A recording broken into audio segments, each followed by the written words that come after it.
Hello, my fellow Extraordinary Americans. I'm Cosmos Dar, and this is Extraordinary America. What is Extraordinary America about? You see, American identity is about freedom, the opportunity for a better life, and the pursuit of happiness. Welcome to Extraordinary America.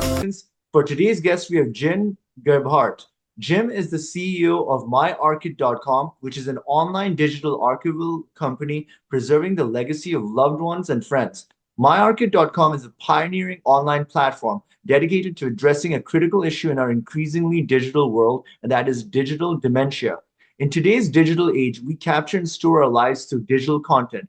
However, these precious moments are often left without context or meaning, buried within devices, clouds, or social media platforms. Unfortunately, these storage solutions are prone to risks such as data loss, censorship, or accidental deletion, which can result in our most cherished memories being erased or forgotten.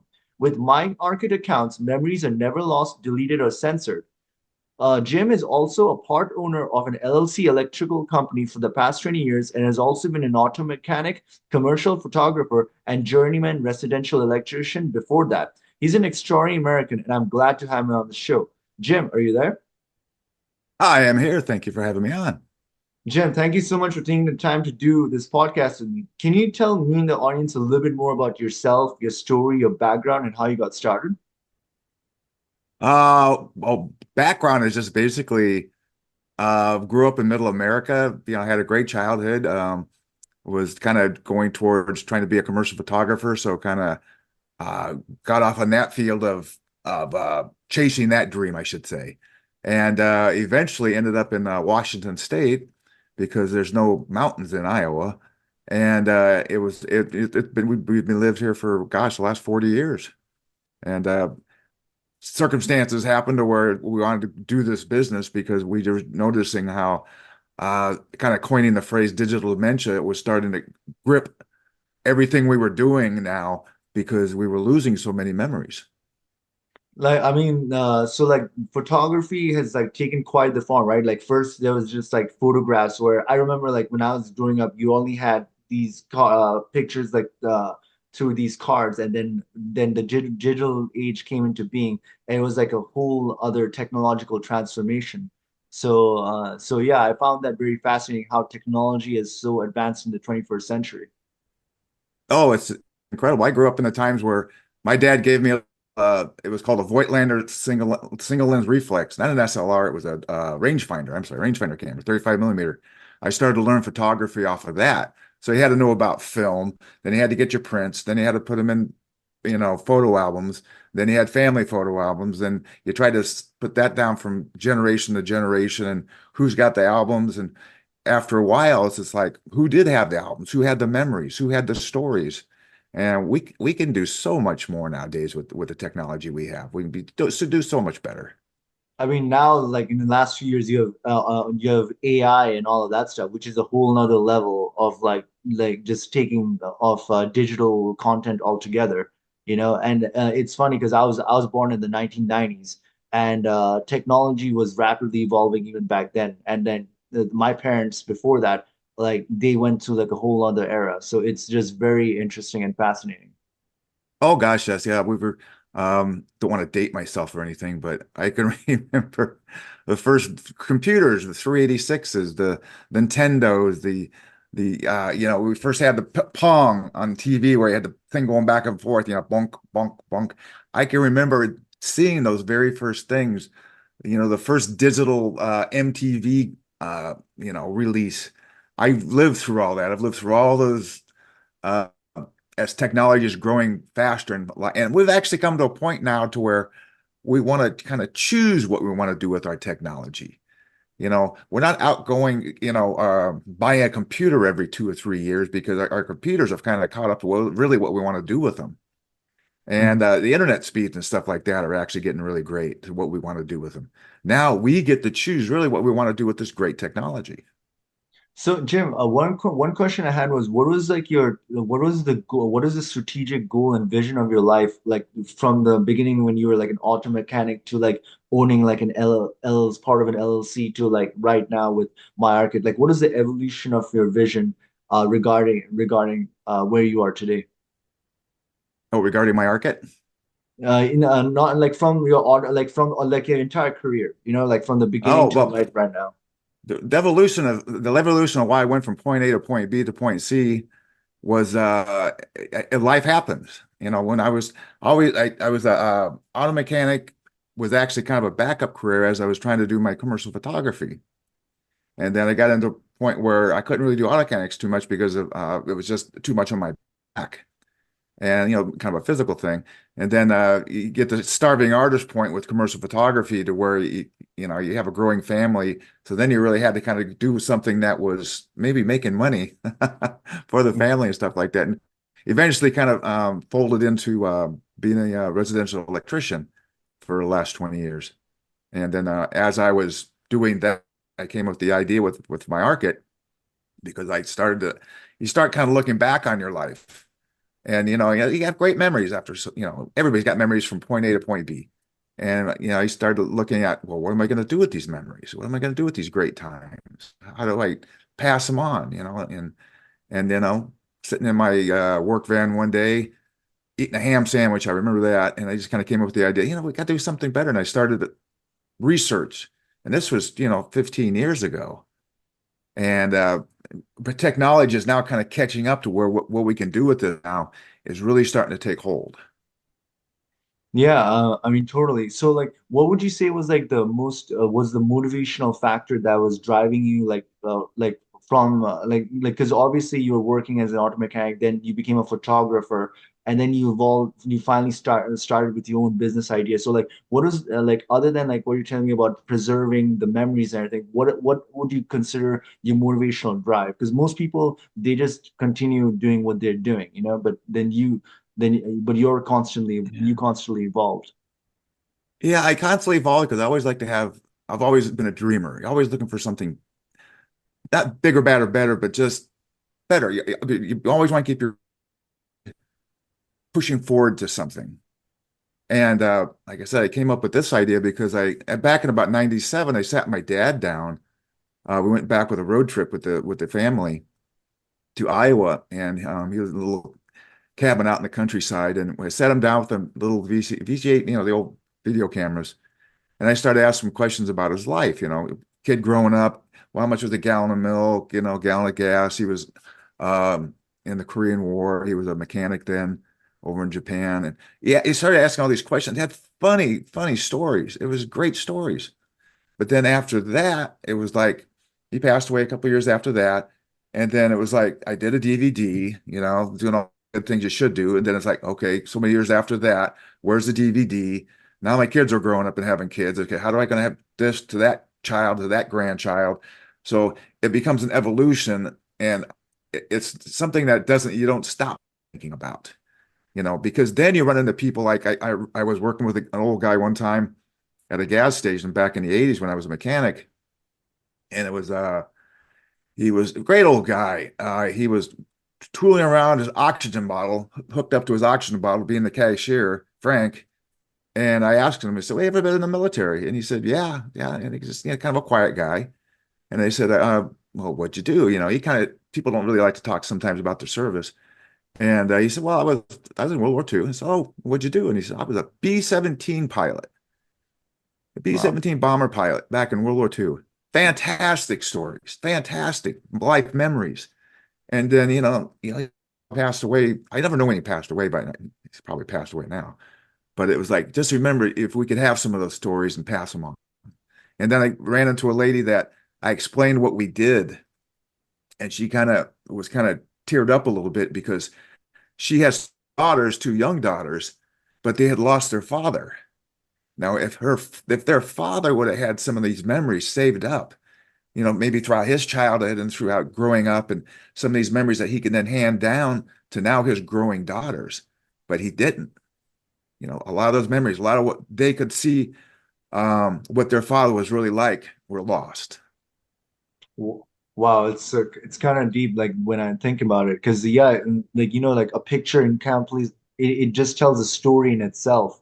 And like during the World War II and World War One, like you see these black and white pictures, and then it slowly goes into the colored pictures, and then we're just seeing the transition of a century in the process. And there's just something.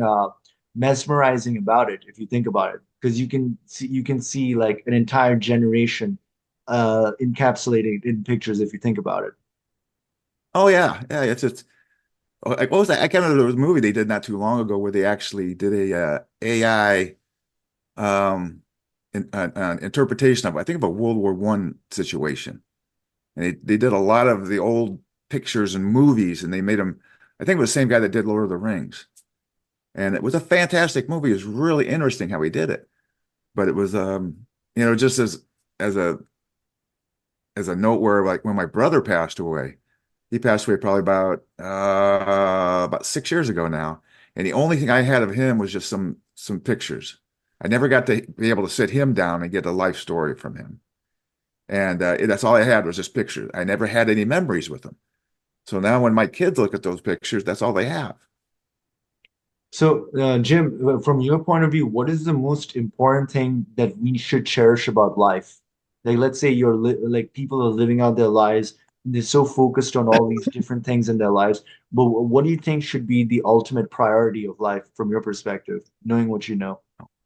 Priority of life. Now you're hitting some really deep questions. I like to get deep. I think a priority of life is, at least you guess you can always say, finding oneself. And I found my oneself. I would become a Christian. So, I'm a very, I find myself in that. I surround myself with that. But then you also surround yourself with family, where um, sometimes people don't have family, but then they have friends and things like that. And within life, you have to live life. I always tell people life is an attitude. Things happen to you, good, bad, whatever, but there's an attitude. And if you don't have a good attitude, every time you're going to have a bad day, no matter what happens to you. Sometimes I could run into sometimes I see people on Instagram, other things like that. They've had cancer, they've had surgeries, they've had that burn, just terrible, but they have a fantastic attitude. So that must makes life keep going forward, is that you have a good attitude. The next person you meet, you might be able to put your attitude towards them, and now, boom, they have a good day. Have a good attitude towards everybody. And that gets back down to memories and stuff like that. I don't want people putting in a whole bunch of bad memories. I like people putting in fun memories and, fun stories. It makes life worth remembering, worth going back and, sharing them again. And Jim, you hit the nail in the head regarding attitude. Yes, it's true, right? When you have like a good attitude, it's all about your mindset and like you can choose to control how you see the world. Like you can't always control your environment, you cannot always control the people around you, but what you can do is you can control your own thoughts and the way you look at the world. You can see the same thing through like a red color lens or a blue color lens or a black color lens, or you can see the same thing through a white color lens, or you can better see it for what it is and just have like a non-attached perspective, but still have a positive attitude to it, you know? Oh yeah, that are the grumpy people, and then I really like being around the happy people. I guess it comes from the old time of where I come from a generation that, hate to say that, I come from a generation that we didn't have all the cell phones and everything. Sometimes you see people, that's how they're communicating. Well, I kind of came from the generation where you kind of grouped together and you basically just had a great time conversating back and forth and telling stories. Mhm. And it was just fun to do. It was just naturally, you sit back. Oh yeah, I can remember doing that. And then all of a sudden you're off on another story, and we're laughing about something. Somebody tells another story. That's how we used to, sit down. And sometimes now you sit down and somebody's checking their messages, and this other person over here is checking their messages. It's like, gotta Well, get away from it. now you have the Facebook and Instagram stories. People don't sit down together. They go online and look at the stories. Oh yeah, I do that. I scroll through my Instagram account a lot because of you scroll through 90% of yeah, and then you get the 10% of stuff that's real funny. You still got to find the funny stuff. I'm still looking for the funny stuff. I like to, I enjoy it. Same thing with TV. You're kind of looking for something, something to entertain you. Yeah. Jim, what if you had to advise somebody, like let's say somebody is like they're doing a job, but they have come up with a business idea and they want to go ahead and do the business idea, but they're really scared to do so because it's just too risky. And but at the same time, they feel conflicted about their about staying in their job and everything. Like, how would you go about advising such a person? Oh, I think everybody should have a dream about anything. It could be a business idea. It could be, I just started trying to play the guitar. I can't even tune a fish. And I inherited some guitars from my brother. I might as well try to play a song. It's something, it's a pathway. It's another stepping stone in life. So when you have a business idea, it's the same thing. It's just like, where do you start? I have no idea. It's your business idea. I don't know if it's going to be a service or a product, but now you have this big elephant. You got to take the first bite. And then you try to sometimes people say you get a mentor. There's all the different ways that people will do a business. I mean, there was a great History Channel has a great show called I think it was Foods, how the food empires and stuff like that. And they had a great story on there from like the Hershey chocolate guy that did Hershey's chocolate. Mhm. He built his whole plant, bringing all these people in to do this huge Hershey chocolate empire, and he didn't even have a formula yet for his chocolate, except he had that much of a dream, that much of a vision of what he was going to do. He was like an early Elon Musk. Yeah, Elon's got vision. That's one thing you got to have vision, but at the same time you got to have a stick-to-itiveness. You're going to have speed bumps, road bumps, blocks, and sometimes you got to step back and say, okay, that didn't work. Let's try something else. It could be timing. It could be a number of things, but the big thing is don't quit. Yeah, that's something that I noticed during like my interviews with like other guests as well. Like I just see like these common patterns, like where they have a certain like attitude that's like a winning attitude. They have like vision and goals regarding what they want to do, and they also have perseverance. And it's like the common theme I see amongst like a lot of the successful people. Oh yeah, they just don't quit. Have something that hits them. Elon was what weeks or days away from going bankrupt, and so many years later, now he's the richest person, and I think one of the richest persons now in the world. Yeah, So I think. it's yeah. So it's like he didn't quit, didn't quit. You have all of a sudden you find out, oh, I can't do it that way, or somebody's got this the same thing as me, or something like that. Well, change it, do something a little bit different, or change your dream. That's something simple to do too.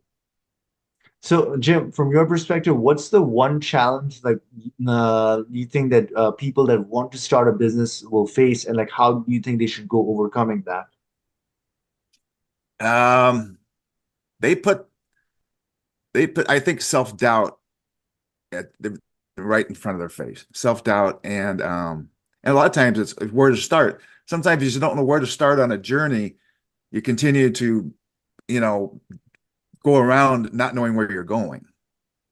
But at least you're searching. Some people never search. They have an idea, they talk about an idea, but they never go that one extra step. And sometimes just go to that one extra step. Sometimes go to business meetings or you have there's tons of virtual venture capitalist meetings and this and that and this and that. You kind of start getting that information, how to do it. This person's done it this way, this person's done it this way. Well, maybe I could do it this way. I met this person. You'll never do that unless you step out of your comfort zone and just start doing it.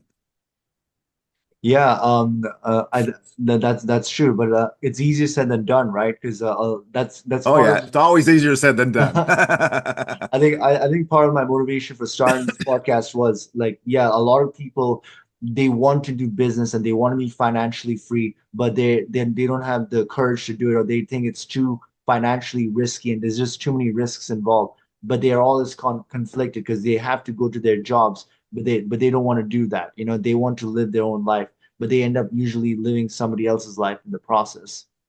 Yeah, and I always tell people it's you got to have a job to pay the bills. That's fine, but your time is your time. Use it to how you want to use it. And sometimes I like to relax. I like to sit back, have a beer, watch football. Other times I'll sit here in front of the computer. I'm just basically putting up stuff for social media for Veterans Day coming up.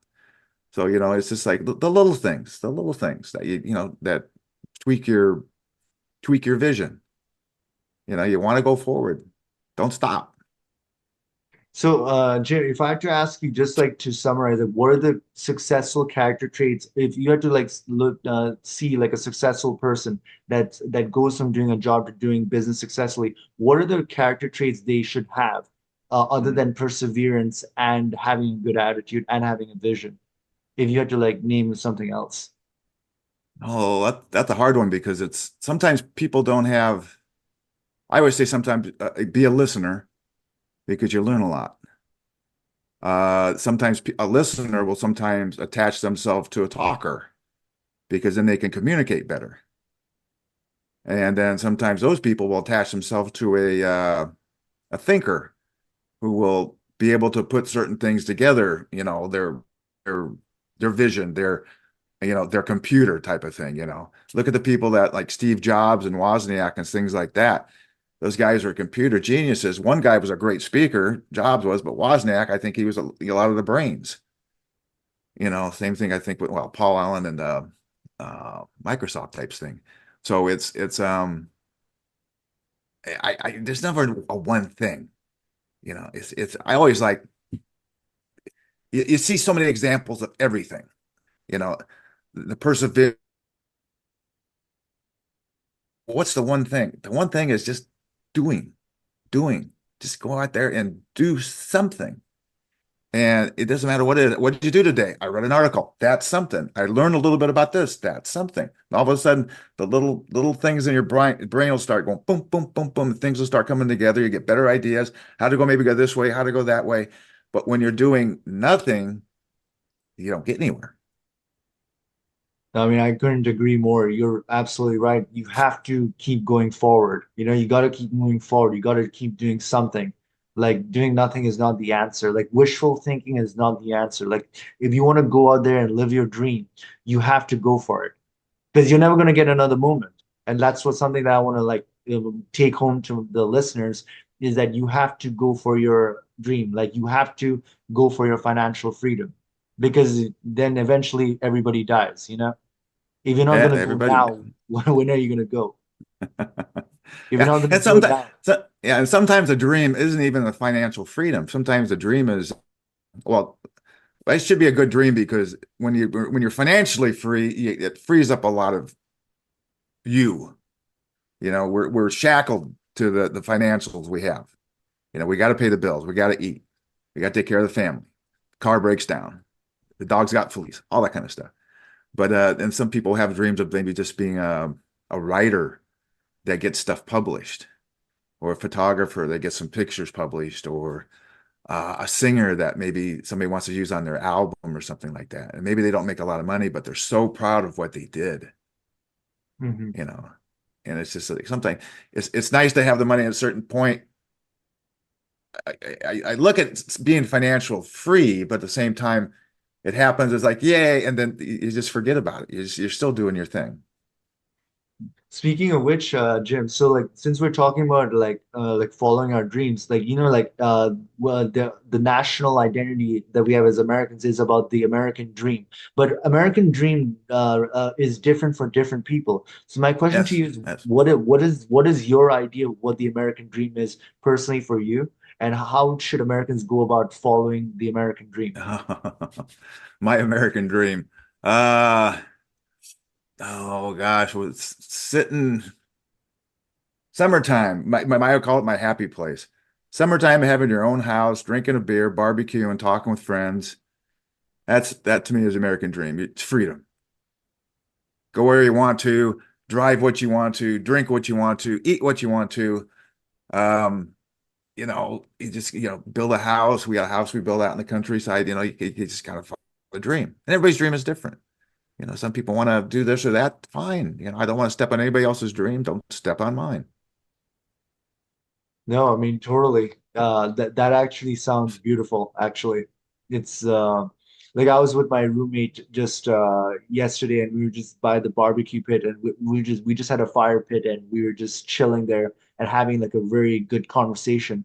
And for me, that was like a very serene, peaceful experience. Just like looking at the fire, just cackling, and then just having a sense of peace and serenity. Yeah, it's beautiful. Oh yeah, yeah. Some people want The limelight, they say, the 15 minutes of fame. Well, 15 minutes of fame goes by. Some people want to keep in that limelight, which I don't see why they would ever want to do that. But it's just being able to make friends, listen to their stories. I think one thing about, my arc I love about that is you listen to people's life stories. And it's just like, we went there, we went this, we did that, we did that. It's so fun to hear people's stories. And that's what life is about. Totally. And Jim, American identity is also about the pursuit of happiness. So how do you go about pursuing happiness in your own life, and how do you think Americans should go about pursuing happiness and finding fulfillment in their life? Oh, perceiving happiness. Happiness, remember, that's the attitude part. Happiness comes within. Happiness does not come without. No matter what's happening to you can determine your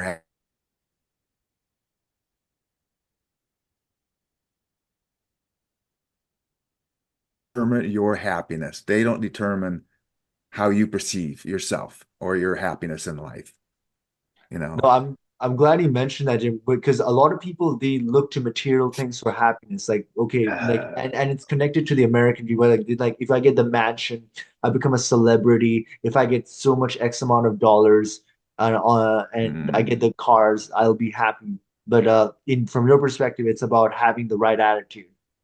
Oh gosh, yes. You can have somebody that is totally broke sitting on their front porch and they're totally happy. You can have somebody sitting on the hill in their castle, uh, totally, not happy. It depends on your attitude. Well, this guy's got everything. He doesn't have happiness. He couldn't buy it. So it's, you depend or wherever you're at, be happy. I think that was a song. No, I mean that I agree. Like the having the right attitude, it's like happiness is more of like an inner thing and like your perception of the world. It's funny, like I talk about it with other guests, but the way you look at the world is so important because you can control how you look at the world. Like happiness or unhappiness is ultimately like a choice. Like the environment and like what's going on around you might be terrible, but if you have like the right way of looking at it, if you can calm your emotions, things get better. It's like a state of mind ultimately. Oh, yeah, state of mind. That is state of mind. Things that happen around us, we're going to have stuff, good, bad, ugly. It happens in government and, around us in the family, health, the whole works, but you still got to have a good attitude about it. And you can't control 99% of the stuff that happens to you anyway. So why worry about it? No, totally.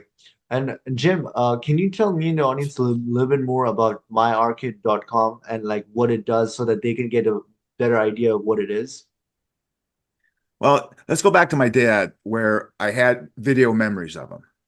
And that correlates to where everybody nowadays has basically our life is lived digitally. Everything on your phone, that's memories. Everything in your laptop, your tablet, that's memories. And you have to first realize what's going to happen to those memories. And if there's put up into a cloud someplace, most clouds that I know of, if you don't touch them, they will delete you because they don't think you're around anymore. So they just don't stay there. Plus, if you have something on your phone like a picture or something that, a fun picture that happened, you don't really put any emotion or memory to it until you upload it, put a memory to it, and then now that's a good emotional memory to have and also to pass down, to share. So what MyArca does is they have a lifetime account. We have a whole bunch of different things that we can do. Events.com at MyArca, that works with the whole other stuff, but it's just with our lifetime account where you have 10 gigabytes of memory that we work with our one memory at a time. We call ARC it. Put a picture in there. You can put an audio story to this picture. I talked for 10 minutes about my first car. Mhm. I had to do that. I had to get the junk out of it. I had to redo the head, the blah, blah, blah. It was a good, fun memories to me. So, so you can put a video, you can put a picture, you can put audio to it. You can just put writings to it if you want to, and then you arc it. Boom, it's up into your account, your 10 gigabyte account. And then that's there forever. You only pay for the service one time. And have a person, if they pass away, basically the executor comes in, that you choose the executor, and they close out your account, and becomes a memorial account, and everything you put in there is locked. Nothing can be deleted. You can add stuff to it, condolences and stuff like that, but everything you put into your life is there for other people to share. And we have it very simple for people can go to myarkit.com and just hit try it. They can try it for 30 days. We don't take any bank information. Just try it and see if you like, and we like feedback, we should have this, you should have that. And we can always program something in. But you got to remember, everything we live nowadays is digital. What's going to happen to it? That's the first thing you got to think about your mind. What's happened to my digital legacy? And that's what we call digital dementia. Is where we have everything digitally. We always to it. What happened to that one phone 3 phones back had all those memories that got deleted, or certain things didn't get transferred over. What happened to my hard drive? I got a backup drive. Well, we moved 3 days, three houses ago. What happened to that hard drive? So we have a place where people can put their memories. And we first work with Amazon Web Services that basically have a place where we can store the memories. And then as we grow bigger, we're going to also have a separate company altogether called Iron Mountain, which is what the banks use for their backups. To it now we have a backup upon backup upon backup to where, and we also have it to where we are a C corporation, so we can actually live in perpetuity. And to have this all come together, it's a big soup. This is my visions that comes together here. Is we have the principal investment group, we call it the PIG, to where we work with JP Morgan Chase. We're going to have a big investment group. People don't invest in it. That's just the money that goes into it. And just the interest, just the money, the returns on that amount of money in there pays for data storage. So it could be in there for generations and generations. A little bit of money, you take it off the top, you pay for data storage for all the different places we have data storage, and it just keeps, living and living for a long time. Wow, that's amazing. I would definitely recommend anybody listening to this to take a look at this website if they want to store their memories of themselves, their families, and their loved ones. And so, Jim, are there any of the projects that you're doing right now that you want the audience to get a glimpse into other than this? Other than this, Yeah. we also have events.myarkit.com, which deals really good with yearbooks, weddings, things like that. They can go to MyArkit and go with the different things we have and just cruise around and see what you like, learn. We got to teach people what we're doing. And then the other thing we're doing right now is we're really hitting hard on some venture capitalists and people that can invest in what we're doing, because we want to anchor in all of what we're doing so we can literally step back from it and it just grows itself. We want, it's something that won't go away, something that will be there for, 100 years. That I see. That's great, Jim. And Jim, how can the audience connect with you and get to know more about you and your work and everything else that you do? You go to MyArkit, MyArkit, MyArkit. And the Arkit's a little play on words from Noah's Ark. That's why we call it Arkit, like archiving Noah's Ark. We're collecting people. That's Nice. why my nickname's Noah. And you just go to myarkit.com and cruise around there. You can search all of the different pages and stuff like that. You can also catch us on Facebook, X, or Instagram at MyArkit, and just kind of see stuff we've posted. Any kind of questions you want to ask, just hit contact us and just ask a question. Sometimes a person doesn't want to get maybe a lifetime account. Like I have another account we did where it was on the events account part of it, where we have the family photo album. Mhm. So that has all the family photo album. Now everybody that goes onto that becomes a participant. So I have family members that participate within that family photo album. And it didn't cost them anything. They're like a free participant. I just bought it, and now everybody participates in that. It's kind of like you can do the same thing with a wedding or a yearbooks and things like that. And so it's a great place to start to learn how we can do things. There's more than one way to basically, memorial account, big time account, add this account. You can always add extra memory if you wanted to. But if you have any kind of questions, definitely just ask and we'll see if we can accommodate what you're doing. We also want to try to get together with some retirement groups to where we can go into a retirement community, and we're going to start like a training up what we call a lifesaver. to where, let's say you have a retirement community, a person takes our little no charge, and they learn about what we have, but they become kind of like a certified lifesaver. And now they can teach people within their, the retirement community, maybe within their church group or any kind of group they have, and teach them how to use myarca.com, how to maybe do a little interview, how to maybe bring those memories up. And when they're talking, show them a picture, and all of a sudden all the memories start flooding back. So we have a lot to offer, and people just gotta have to kind of, start seeing what we're doing. That is great, Jim, and that is amazing. And I do hope that people take a look at this, because ultimately, like, what is life but like a series of memories, and we should cherish those memories while we still can. Cherish the memories. And the biggest thing I like to tell people is don't wait to get the memories now of some of your older loved ones. You have a mom, a grandma, things like that, grandma, grandpa, the older folks. Sit them down and just start getting some memories from them. You don't have to choose us to maybe right now to save those memories, but don't wait to get those memories. No, totally, Jim. And Jim, I'm so grateful that you took the time to come to this podcast and share your wisdom and your understanding of mindsets and everything like that, and everything else. And I do hope that you take the time to come back to this podcast at a later date. Oh, when we get bigger, I'll come back and I'll wear a different shirt.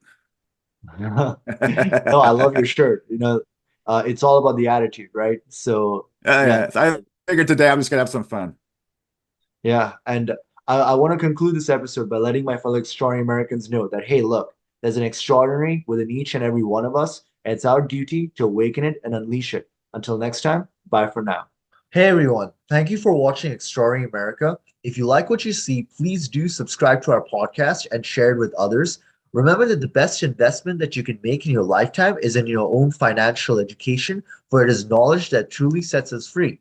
Also, remember that inflation is diluting your purchasing power, which in turn increases financial bondage. The practical thing to do is to protect the loss of your purchasing power and invest in precious metals or the right cryptocurrencies. Lastly, never forget that you are an extraordinary American. We'll see you in the next episode. Bye for now.